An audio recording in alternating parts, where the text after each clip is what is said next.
If we weigh its importance, it cannot be less dear to us.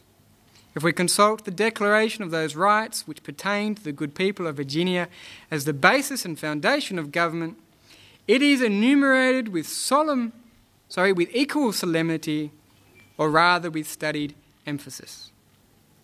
Either then, we must say that the will of the legislature is the only measure of their authority, and that in the plenitude of that authority they may sweep away all our fundamental rights, or that they are bound to leave this particular right untouched and sacred.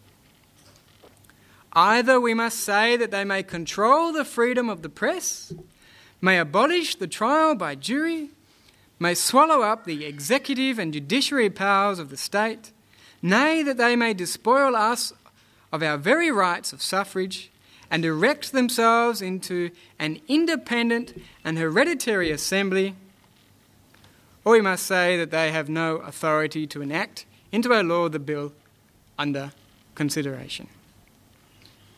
We, the subscribers, say that the General Assembly of this Commonwealth have no such authority, and in order that no effort may be omitted on our part against so dangerous an usurpation, we oppose to it this remonstrance, earnestly praying as we are in duty bound that the supreme lawgiver of the universe, by illuminating those to whom it is addressed, may on the one hand turn their counsels from every act which would affront his holy prerogative or violate the trust committed to them, and on the other, guide them into every measure which may be worthy of his blessing, redound to their own praise, and establish more firmly the liberties, the prosperity, and the happiness of the Commonwealth.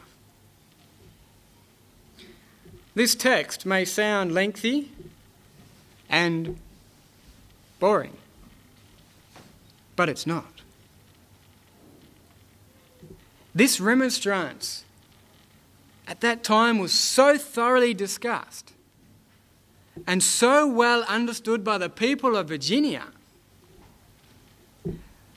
that when the legislature of Virginia assembled, no one dared to present the bill supporting the teachers of the Christian religion. It was completely unacceptable.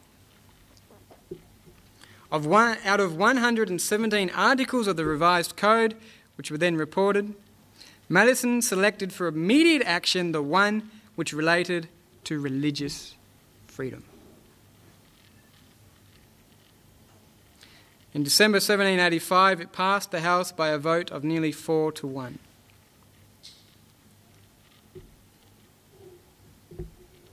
And then on the 16th of January 1786, Virginia placed among its statutes the very words of the original draft by Jefferson, stating, "No man shall be compelled to frequent or support any religious worship, place, or ministry whatsoever, nor shall suffer on account of his religious opinions or belief.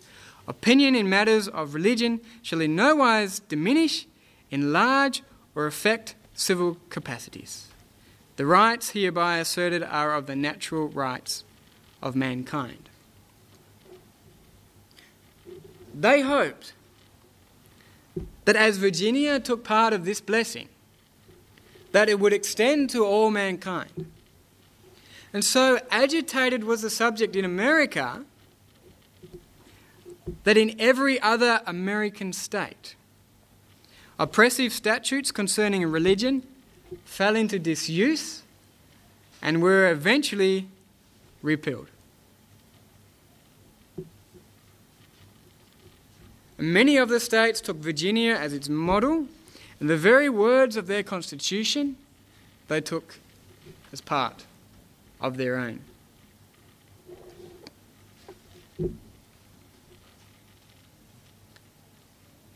This is part of the rising of that beast out of the earth, with its lamb-like horns. Make note, they're horns that are separate and distinct. In the original founding of America, republicanism and Protestantism were separate and distinct.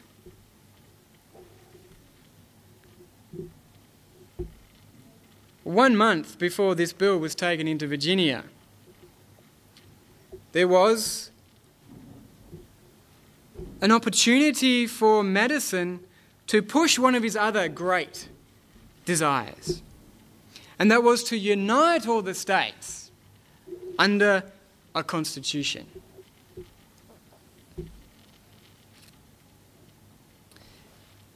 And under that unity of the states and under the establishment of the Constitution,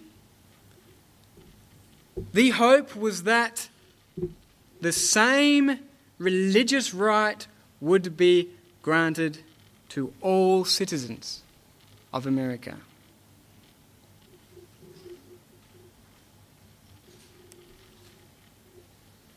When the Constitution of the US was finally put together, there was only one sole reference to religion. And that was in the declaration that no religious test shall ever be required as a qualification to any office or public trust under the United States.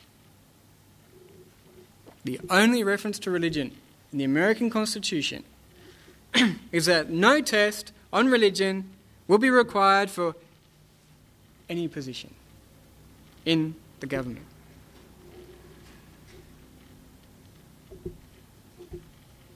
The whole idea was to keep it as uncognizant as possible from the state, from the American government. But the people of America weren't happy with even that. They proposed an amendment to the Constitution that would guarantee them religious liberty.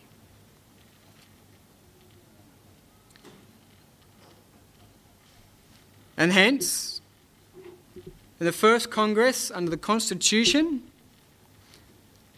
which met on March 4th, they established the Constitution, and in September of the same year, 1789, the 10 amendments were adopted.